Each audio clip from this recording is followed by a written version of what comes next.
महाराष्ट्राची कुलस्वामिनी आई तुळजाभवानी देवीच्या मंदिरामध्ये आजपासून शारदीय नवरात्रोत्सवाला सुरुवात होत आहे। या ठिकाणी आपण तुळजाभवानी देवीच्या मुख्य प्रवेशद्वारावरती आहोत। या ठिकाणी जर पाहिलं तर मंदिर संस्थांकडून भव्य दिव्य अशी या ठिकाणी तयारी करण्यात आलेली आहे।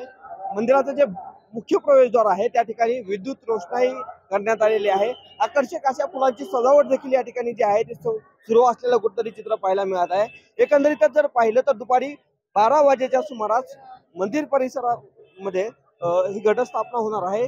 धाराशिवचे जिल्हाधिकारी मंदिर संस्थांचे अध्यक्ष डॉक्टर सचिन उंबासे यांच्या हस्ते या ठिकाणी विधिवत नित्योपचार पूजा आणि केल्यानंतर येथील जी काही घटस्थापना आहे ती करण्यात येणार आहे। एकंदरीत जर पाहिलं तर नवरात्रोत्सवात जे काही राज्यभरासह इतर 2-3 राज्यातील भाविक जे आहेत ते या ठिकाणी दाखल होत असतात।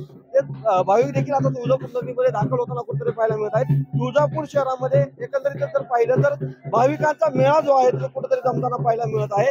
आगामी 9 दिवस हे शारदीय नवरात्रोत्सवात विविध धार्मिक कार्यक्रमांचं आयोजन जे आहे ते कुठेतरी करण्यात आलेलं आहे। एकंदरीत जर पाहिलं तर मंदिर संस्थांकडून देखील याची जी तयारी आहे ती जय्यत करण्यात आली असं म्हणत आहे। ओंकार कुलकर्णी, लोकशाही मराठी, तुळजापूर। लोकशाही मराठी ऐका, पहा, जागरूक रहा।